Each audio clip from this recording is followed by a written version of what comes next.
Well, hello, everybody. I'm going to say it. Happy New Year, even though we're midway through January. And welcome to the first episode of the Moviegoers Society.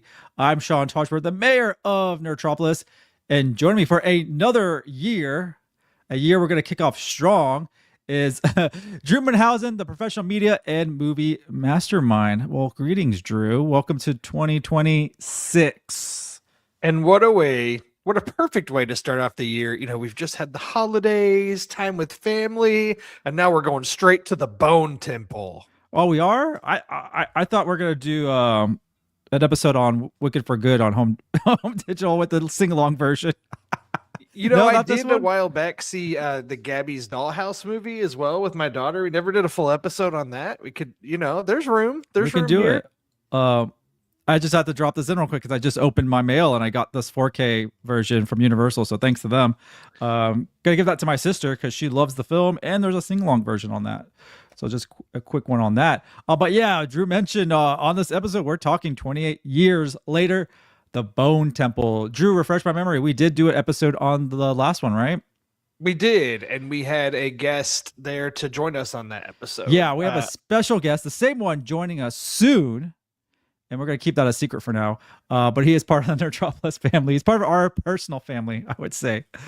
But before we do jump into that, Drew, this episode is sponsored by Regal Greenway Grand Palace. I was actually there last night. I don't get many opportunities to go there. So when I do, I'm still amazed by it. And we talked about this many times. But I was just there catching Mercy, the newest flick from Chris Pratt. And I'm not kidding. The theater's a legit upgrade. I went to the newest upgraded theater they have there. It was a standard format, even though Mercy is coming out in IMAX and IMAX 3D. And they just got their IMAX set up there. So I'm waiting to experience that. You just did, Drew, with Avatar. So you already know all about the IMAX. But I went to a standard screening there and I was impressed, man. I was comfortable the entire time. I had my food, my drink, my snacks. And then I had my cozy recliner. Oh, the recliner's so nice. And then also my little table and my cup holder. I was thought I was at home, but the screen was massive in front of me. So definitely renovated awesomely. I absolutely love our Regal Greenway Grand Palace. It's a legit upgrade, and I can't wait to see more movies there for sure.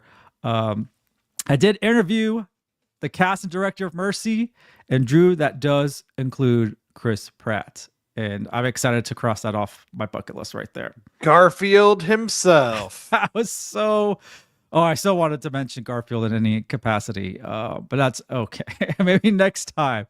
But if you're in Houston, go check out Regal Greenway Grand Palace, especially this month, because I think I saw their screening, the Lord of the Rings trilogy, Drew. I mean, are we going to go? They're doing that now? They're bringing it back? What's happening? Yeah, they're bringing it back. Yeah. Pick your favorite one.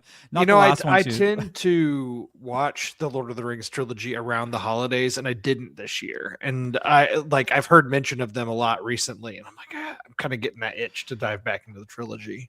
For me personally, it's a great nap time movie. I know the third one of that trilogy, the last one, put me to sleep in the theater. No, I disagree. Like if those come on, I'm just totally entranced. Well, we'll have to dive into those. Maybe we'll just pick one and just do it. But it's time to talk about the movie. We're here. The first movie of the year that we get to talk about together. We are being joined by our great friend. Where's he at? He's hiding. Should we bring him on? He's ready. Mr. Jahan, what's up, man? Welcome back to the Moviegoers Society. What's up, guys? Thanks for having me. I'm happy to be here. We're excited. You're our movie-going buddy. It's always great when you get to join us at the theaters. Real quick, Jahan, quickly, your relationship with this franchise. Did it start with the first one? Or where were you all the way in, when you saw the last 28 years later? Tell us your relationship with this franchise. Oh, yeah. I mean, ever since the first one came out, I was a fan. I saw it in theaters. I had the DVD. I wore it out. I've been a fan of every single installment. So yeah, I'm a big zombie guy. I pretty much watch every single one that releases ever. So yeah, I'm in it. I made a mistake. I should have brought something with me. I was at my parents' house and I found my VHS copy of 28 Days Later. Oh, there you go. That was a movie I snuck into. Don't know what age I was. I don't remember what year that was, but I remember sneaking into it and hoping I wasn't going to get caught. I saw the guy come in that worked there, and I was like, just holding on to my popcorn. Please don't catch me. Please don't catch me. He did not. I enjoyed that movie comfortably and loved it. Drew, what about you? Were you on board since day one? No, I came to this franchise later. Oh, well, I take it back. I am one of the people that saw 28 weeks later before I saw the original 28 days later. Because I think I saw 28 weeks when I was in college. That being said, a few years ago when I wanted to catch up with 28 days later, because a lot of people associate it as being one of, if not their favorite of Danny Boyle's movies, and he has a very interesting and varied filmography. We don't have to dive into that now. But when I wanted to watch it a few years ago, it was actually really hard to find. This movie, it's finally been reissued, and so it's easier to find now. But just a few years ago, it was like it was not streaming. It was not easy to get a physical copy. And luckily, I think now with 28 years later and this new trilogy kind of emerging, I think that a lot of people have been going back to 28 Days Later and revisiting it in the past year or so, which has been a really fascinating resurgence of this franchise. So I was in before that, but not that long before that. I'm super excited though, like you mentioned it, that they released it for physical media and digital. You can grab both the first two films because they were just hiding for some reason. But I'm still gonna burn my copy. I'm probably keep using my copy of the VHS copy I have. I need to find a VHS player to use that. But I'm glad we all three got to experience this together. We experienced the last one together too, right, Jahan? You were with us. We talked about this on an episode. Oh, yeah. Y'all two are fans of that one. Mm-hmm. I was not. Yes. And I've only grown on it since, honestly. So me as well. What were your expectations like though? So like my expectations were obviously much lower going to this. After you really enjoyed the last one, what were your expectations at? You thought it was going to be maybe better, on par, or maybe be just a little bit less of quality. What did you think before you watched the film? Yeah, I mean, I liked the last one a lot. They did a lot of interesting things with the world building and the creatures. I wasn't sure what to expect of this one because it was such a quick turnaround on a sequel after such a long break from between the installments. So it was just very surprising that they were doing that. So I was like, they must have some sort of great idea. They mentioned the Bone Temple in the title, and we'd seen it in the movie. So obviously it had to do with the Doctor character there. And so I had high hopes. It sounded interesting, if nothing else. And then the teasers with the weirdos in the tracksuits, they were interesting characters. So like I knew it would be entertaining, if nothing else. And we could bring up those weirdos real quick if I can get us to work right. There's the Jimmies. Yeah, actually, in honor of the Jimmies, I think Jahan should be referred to this entire episode as Sir Lord Jahan Crystal. Sir Lord, in honor welcome. of Sir Lord Jimmy Crystal of the Jimmies, leader of the Jimmies. Jimmy, I love it. There you go. I obviously was frustrated from the last film, so going into this one, I was, I just wasn't feeling it. I didn't watch the trailers, and I know we got director change, and I know the story was gonna take off right where it ended the last one. But Drew, what was your feeling before you went into the Bone Temple? I would say a lot of like cautious optimism, more on the optimistic side. I think that when this franchise was re-emerging last year with 28 years later, it was more focused on like Danny Boyle, Alex Garland returning, a new entry in this franchise, and here's this new cast, and there's some big names in it, and all this kind of stuff that was exciting in its own right. And it was almost like very quiet that they had filmed a sequel to it, like within 3 weeks after finishing the first one. So they went right into it. So after learning that, I think I felt more positive on it. And Nia DaCosta, the director, is someone who I think is a really interesting director. And I actually liked more than most the Candyman movie that she did in 2021. And so I knew that she had chops for horror. And then she did The Marvels, which like that movie is not perfect by any means. But it's so fun. I loved it, actually. I'm one of the few that loved it. And I liked it okay too. And I mean, she was doing what she could with the sequel to a Marvel movie that made $1 billion. So, you know, limited creatively a little bit there, but 28 years later seems like a little bit more in her bag. But also this one's written again by Alex Garland, who's written this new trilogy. So I would say mostly optimism. I did not expect to be blown away and like this movie as much as I did, but I'm not trying to jump ahead of myself here. We could jump into the Jimmies as we have them here. I was not expecting to enjoy the Jimmies as much as they were first introduced at the end of the last film. Well, that's the thing is like with the last film. Sorry to cut you off, but no, you're good. With the last film, that ending introducing the Jimmies was so jarring. And, you know, now in hindsight, I wish I had gone back and listened to our own episode about 28 years later to see what we said about it. But like, I'm pretty sure that the overall sentiment at that time was like, this ending could ruin the movie for you. like it's such an interesting tone, and there's this really emotional story that happens, and then it ends on this crazy note, which I found interesting, but it definitely is a little bit out there.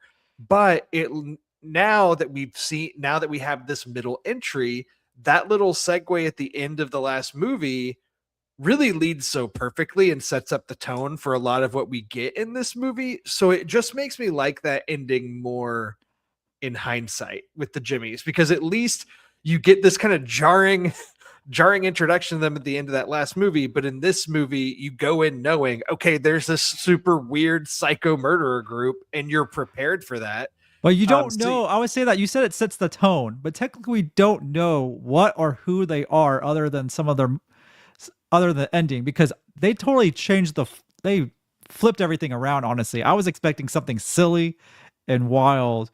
So, Jahan, what were your expectations of the Jimmies going into this film? Because it was not what I was expecting, and they're terrifying, honestly. It wasn't quite what I was expecting either.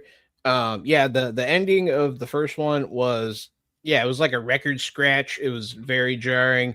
It does lead very well into this, but I didn't pick up on the murder stuff either. They seemed more like they were just going to be super competent survivors, you know what I mean, like with like ninja skills and stuff. I was expecting it to be more of a campy run around and murder these infected, like Shaun of the Dead style. Shaun of the Dead style, almost following a different vibe and rule set than the rest of the survivors in this world. And then we got what we got, and the opening sequence in the pool, not to give too much away, when the event happens, it bothered me. It disturbed me. It was very graphic and accurate, and it really got to me. And holy crap, it set the tone for who these people are. Their characters are very well developed. Their acting is very good and disturbing. All these younger people, they do a very good job of being these messed up Lost Boy style characters. Lost Boys from hell is how I would describe them. Yeah. And parts of their scenes leading up to this barn scene that we're seeing here were almost too much for me. And I'm not squeamish when it comes to gore and stuff, but there was a few things in this movie where I was like, holy crap, I think all of us look away. I think all of us were looking away. All of us in the room, everyone in the theater, it was wild. And yeah, you think 28 days later, 28 years later, all the franchise in general, you think about zombies being terrifying. Nope, not the case at all. And that's why I really love this shift for the franchise. And we saw a little bit of that, in the last 28 years later, but this one totally took us in a new direction. I think the director did a really great job. I was floored away by what she delivered.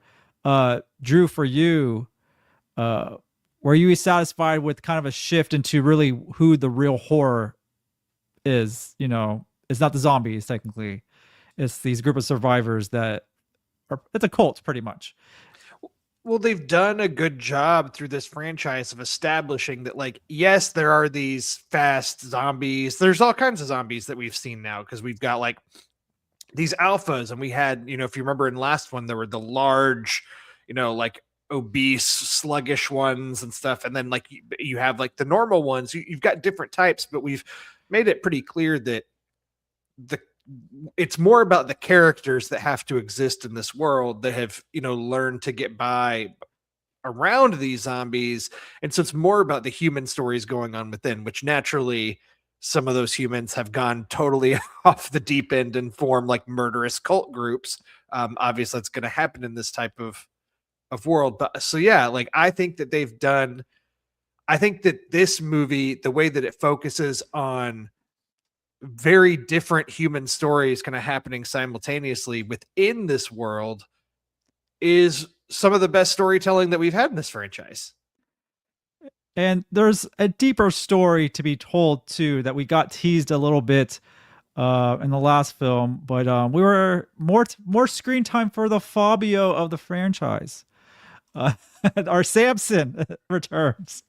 What'd y'all think? Obviously in the last film with the introduction of Samson, but then how much Samson is part of the story per se, not really just a zombie or but he's part of the story. How did that make you feel to see this Fabio zombie be really part of the story and really deliver something that we've never seen in this franchise?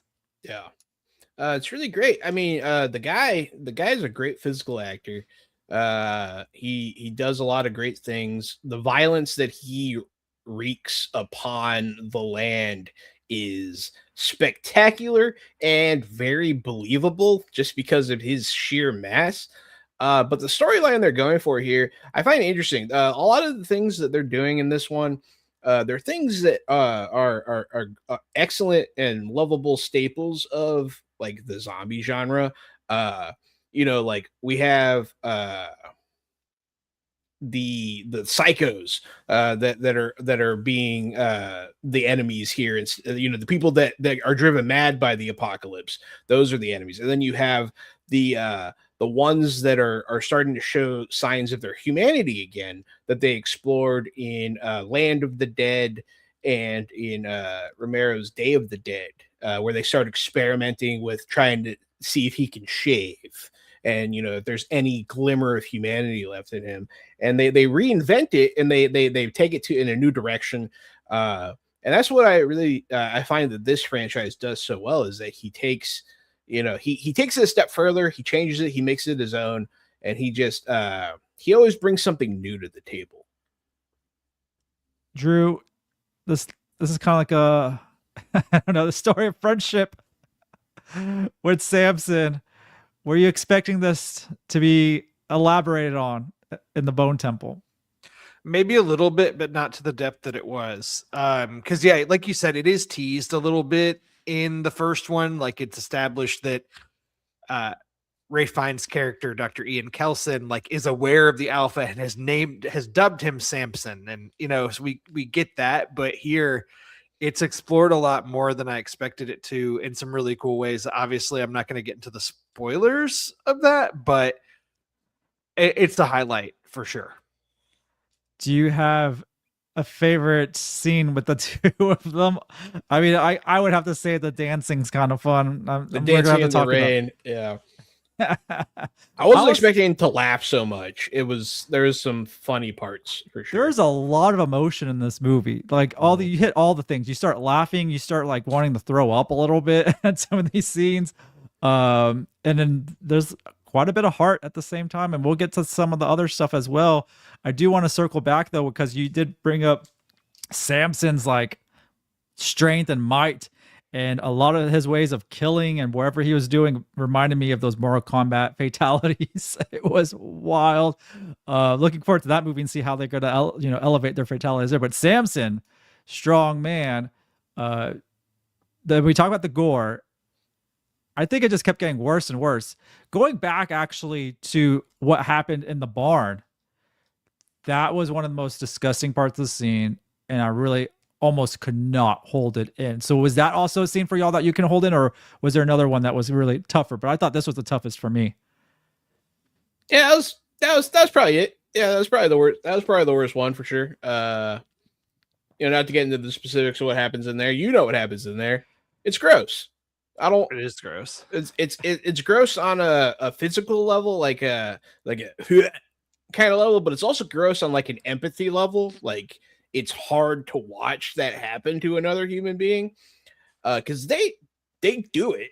Right. You watch it happen, and it's disturbing. Yeah. There's a difference here, right? Like, because the scene, like the only thing I'll say that's like ever so slight spoiler about what happens there is it's human on human interaction, right? So it's like there's a reality to it that's a lot more disturbing as to what happens. Whereas, this is the type of thing that we've come to expect from this franchise. But like Samson, who's this giant zombie, alpha infective, like can grab a human skull and like rip his head off and spine out. And like you see those types of things too. But I feel like that's more of what you expect from this kind of genre movie. And again, that's a zombie murdering someone. So like, yes, it's gory and it's gross, but it's more reasonable, right? That's an action.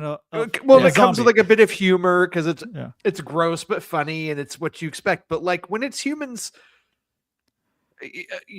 doing very bad things to other humans, that's that. And the difference you talk about is in like a different way. It's not. They're not killing them. They're technically not even torturing them. They're like doing some weird culty action that even makes it worse too. And their beliefs behind it is very eerie as well. On top of what they're doing. I mean, it's not really a spoiler, but what do they say? Shirt. I mean, they have a code names for everything they want to do, and it's just like that's messed up. It's clear that they've done this before. Yeah, it's like Evil Dead Camp versus Saw. You know what I mean? Like it's very different ends of the spectrum here. But I think that's also where the Bone Temple wins compared to the last installment. Really taking it up a notch. Can we say it? Crank it up to 11 for this film. Oh man, that scene kills it. We're talking a little bit of spoilers, guys, but we're not going to dive too crazy deep. Obviously, we spend time back at the Bone Temple. Ralph Fiennes, a character I did not like in the last film. Like you're not supposed to like him, right? I liked him in the first film. Not as a actor per se, but I'm saying he's not supposed to be liked as what he was doing and what he was like, his philosophy and everything else. You don't really get to know him that well, right? He's kind of a weird character that has questionable maybe morality. Yeah, he's not necessarily the most likable person. I mean, in the last movie, he executes a woman and then hands her child her skull moments later. You know what I mean? Like, and he's not necessarily the most. What's the problem? I don't see what's the issue. He redeems himself though in this film. He does. Many ways, and we won't go too far into that. But he redeems his. We got to talk about this because this was amazing. A heavy metal performance. Did you ever think that Iron Maiden would be part of a film and a scene this massive, where this was the first out of 2 applauses we got in the theater, right? This was the first applause we got, and it was a huge applause. And we all felt it. We all did it. It wasn't like a forced clap. No. Everyone just started out of blue, said, yes, this was amazing. As someone who watches a lot of movies, a whole lot of movies, it is rare that as you're watching a movie and watching a certain scene that like, oh, I'm watching a scene that's going to be talked about a lot. Like I'm watching a scene that's going to be on end of year lists as like one of the best movie moments of the year. It's like as the scene was unfolding, I was just fully like, this is absolutely incredible. Like you're on an adrenaline high and you're witnessing just one of the great things in movies you're going to be seeing this year, and it's 2 weeks into January. Like, it's crazy. I mean, January, that's famously called Dumpuary by film fans, because typically the movies going to theaters in January and February are, you know, not bad movies per se, but like they're smaller movies. It's we're in the midst of award season. It's all about one battle after another, and Marty Supreme, and people are still talking about these movies from the holidays that are going to be, you know, awarded Oscar Gold here in a couple months. And for this movie to come out, though, quietly, like not quietly, I'll be really fascinated to see how this movie does at the box office and such this weekend. You know, a mid-January weekend, but yeah, like this scene played out. I was like, this is going to be the thing people are talking about from this movie. Jahan, where does this scene stick with you in the scenes of any film in general, especially in the zombie genre? I mean, as far as heavy metal concerts go, it was up there. As someone that's been to a few, like that pit would have been intense. You know what I mean? Like that was a crowd surfing moment. Ralph Fiennes went. I mean, he went all in. Like he left it all on the stage. He gave that performance everything. He was exhausted afterward. You could tell that dude went for it. You know what I mean? And I mean, it paid off. It was incredible. It was iconic. And I think it's going to be one of the scenes he is later remembered for. I think it's going to be, like Drew was saying, it's going to be one of the ones that people are talking about for a long time to come. It's probably going to get memed a lot. I mean, holy crap. It was just so cool. It was just out of nowhere. I don't know. It's hard to describe. It was something that Jimmys like were all infatuated with and in awe with. It would have been funny though if like some of the zombies like saw what was going on and heard it and like started a mosh pit somehow. I feel like that would have been cool. It's just it's one of those movie moments that just kind of leaves you speechless and dumbfounded. It's something that you need to experience to fully grasp the magic of it. He really took us there, and you know, good for him. It was I loved it. I would say I was actually surprised that Ralph Fiennes' character, I think, is the main character of this film. Am I wrong in saying that? Pretty much. I think like this is still I think he just takes center stage in what is still ultimately Spike's story. And I feel like there was enough movement in Spike's story to advance that plot. But yes, he for sure, Ralph Fiennes takes, because he also finds out something spotlight. that we won't go into spoilers. He finds something about Samson and everything else and what is possible with the zombies, right? A good plot point there, and that's because of him and what he was able to determine and find out. Can we talk about Ralph Fiennes for a minute though? He's on the screen. Let's talk about him. Well, I just an actor that I've always really, really liked, and I feel like kind of an incredible supporting actor. I mean, they like burst on the scene with Schindler's List back in 1993 and was like nominated for an Oscar. He's only been nominated for 3 Oscars, 2 from the 90s and 1 from last year with Conclave, which he is very good in. He's also great in what is The Menu? The Menu, I thought was he's great in The Menu. Like, I love The Menu, man. That was such a good movie. I just feel like he's an actor that everybody likes, but people just don't consider him when they're like, oh, who's your favorite actor? Who's one of your favorite screen presences? Like, I feel like he's not somebody you'd hear, but he deserves to be in that conversation. Like, he's so good in everything. I mean, heck, maybe this is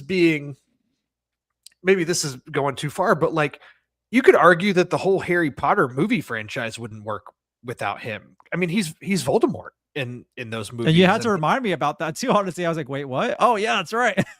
That's how far removed we are from that. He's been in so many different franchises and movies, whether he shows up in, you know, a supporting character or you know, or as a crazy doctor covered in iodine who has, you know, a fascination with the infected, like, and 80s music. Don't forget about the 80s music too. He loves. Just talk about someone who can handle drama, who can handle comedy, who can handle genre, who can he can do anything. And I think that it's just worth taking a step back to give him a little some more praise in this moment, because I think I walked away from this movie being like, man, Ralph Fiennes. And that's after seeing tons of great Ralph Fiennes performances over the course of my movie watching. But this one just made me really appreciate him in a different way. He never disappoints, that's for sure. Never disappoints. Everything is great. If you add him to your film becomes better. But the last film, it was kind of, he was very good in the last film, obviously.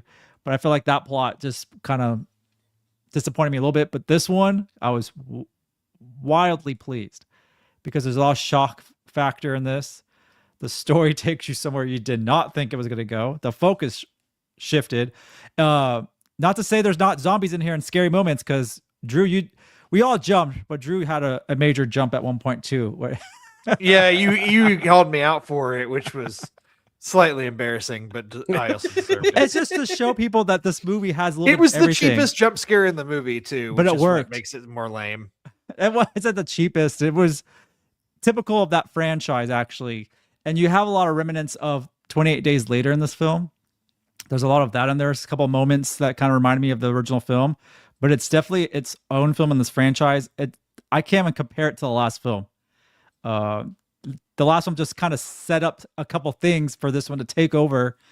And as we kind of wind things down, the ending was another clap from the audience as well. And not really a shock, but we had to wait 2 movies, and I don't know if we want to talk about it. I don't know what we want to do. Is it already out there? I feel like it is, because the film had its premiere and like the red carpet photos are out there. And so break it down for us then, Drew.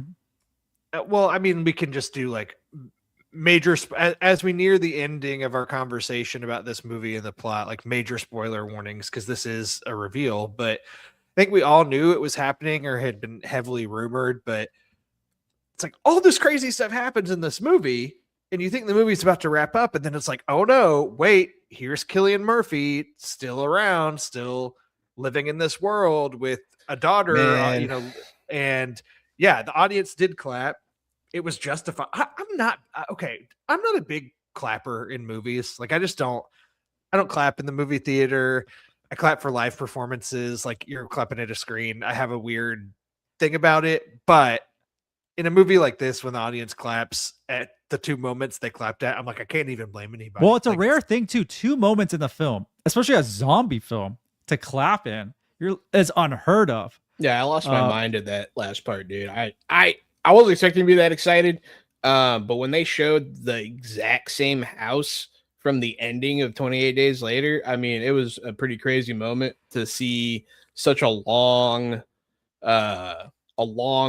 game be played out here. I mean, how old was I when that came out? You know what I mean? And then here it is. Finally, you're seeing the next moments of that after like 2 decades. And so we've been waiting for this. 28 Days Later was 22 and a half years ago. So this summer will be 23 years ago. I've been waiting 22 years to see. We're teenagers to see this next moment, and finally here it is. And it was great. It was a great moment. And it wasn't short either. It wasn't a short scene. Yeah, that was what I love. It was kind of played out, and it was part of the plot at the same time too. And it teed up what we can expect in the next one. And hopefully they don't wait till year 28 to release that one. That's the only thing that stinks, right? Is like we got out of 28 Years Later last June. It had this weird, crazy ending. But then we start looking up and it's like, holy crap, there's another 28 Years Later movie apparently called The Bone Temple, and it's already been filmed and it's coming out in January. Like I kind of remember that reaction. So I was hoping it was going to be similar, but from what I've been able to gather, I don't think they've shot the 5th movie yet, or the 3rd in this trilogy. They've confirmed that Danny Boyle will be directing it. It still will be written by Alex Garland, and clearly some major characters are returning. I think that's the thing that surprised me the most with Cillian Murphy's return, was I thought maybe it would be just a cameo or something of the sort, but it is clearly setting him up to be a main character in the next entry. And let's not forget, he was also the producer of this film and the last one. They brought him on board as a producer. And I'd be interested to see like what this 3rd film of this trilogy is going to look like, because every one has been different. And I really think this last one, so for me, The Bone Temple was okay. The 28 years later was okay. The Bone Temple was great. And I feel like the third one is going to be amazing because I think it's going to be an all-out zombies film. I think it's just going to go all in on the zombies aspect, and maybe touch on some of the Samson thing. Maybe if they still want to keep that nugget around about what about the Samson, because he's still around, right? Yeah. Yeah. He made it through the movie. Cillian Murphy is going to change the whole tone again. Having him in the movie is gonna definitely shift things, and I'm excited to see what that looks like. Are we expecting to see this film anytime soon? What are y'all hoping for? You think they even have the script done for this one? I'm hoping for, like, my hope of hopes, 2 years. Like, come on, give it to me. But like realistically, it's probably gonna be like 4 or 5. What if it's 28 years later, after 28 days later? I don't know with them. I think that if the Bone Temple is successful, I think that it helps to speed up the next entry. Because I assume that Alex Garland, in writing these, was writing them with a trilogy in mind. So I would assume that it is mostly written. And especially if Boyle has confirmed that he's directing it, I feel like that's a good step forward. So hopefully sooner rather than later. Do we want it to have more Iron Maiden in the next film? I mean, please. On that note, so I reviewed this for Nerdtropolis, and I don't hand out 5 out of 5s very often. Even with if you look at my letterbox and you look at my ratings for movies from 2025, I only gave 2 5 out of 5s the whole year, and it was for One Battle After Another and Marty Supreme. And this is the first 2026 movie I've seen of this year in a theater, and I gave it 5 out of 5 stars. And it's a January movie too, which is shocking. Yeah, and that's just how I felt leaving the movie. I have seen some people complaining, and I get it, this is justified, that this is very much the middle entry in a franchise, and you could argue that this movie doesn't stand on its own very well because it is such a direct continuation of the last movie, and it's like it does progress things, but like it stays with these characters for a while, kind of in what they're doing, but it's never boring. It's there's always a driving force, but it definitely then takes a leap at the end in where it's going. And I think, and like, it's worth noting in the story of this franchise, the dad, played by Aaron Taylor Johnson, Spike's dad, is still alive. And at the end of 28 years later was like trying to chase after Spike, but got caught by that rising tide back at their hometown. I totally forgot about that too. Honestly, he could be tracking him or could show up. Like, there's a lot of things that can happen that we forget about, because we kind of had this crazy entry that we just saw where that's not even a concern. But I mean, to me, that stuff, like the middle entry stuff, or Spike's story wasn't as advanced as much, or it was more, none of that matters, because it's just such a joy. Well, joy is maybe not the right word, because there is like torture and body horror and things, but like, it's such a good experience at the theater. I had such a good time that it doesn't matter. Like, 5 out of 5 stars, because that's how I feel. That's how much I enjoyed it. Were you highly entertained, Jahan? Very much so. I mean, after the movie, I think I told Drew something along the lines of, I feel like I just witnessed something like truly special. It was something unique. It was something, this movie, it's so outside of the box of norms. Like, it's like they broke from all the formulas. You know what I mean? It's not this formulaic, repetitive crap that we're being force fed over and over by all these damn companies. Like, it's different. It's a real movie. And it's so rare to get this. It's such a breath of fresh air. Like, I felt it was a relief. I loved this movie. It was fantastic. If you don't like the movie, I mean, you don't like the movie. It's definitely not for everybody, because I mean, like, there's a little bit of torture porn in here. There's a lot of gore. Some people can't do that. I understand, and I respect it. Some people are very triggered by it. If you can handle it, this movie might be for you. like go see it. It's definitely worth seeing in theaters too, just for that scene with Ralph Fiennes. Like that was a theater moment if I've ever seen one. You need that surround sound. You do, and hopefully that makes into some of like the post-release trailer or something to tease that. Because if you're a fan of this franchise, and maybe not all of them landed for you, just like for me, not all the films landed for me.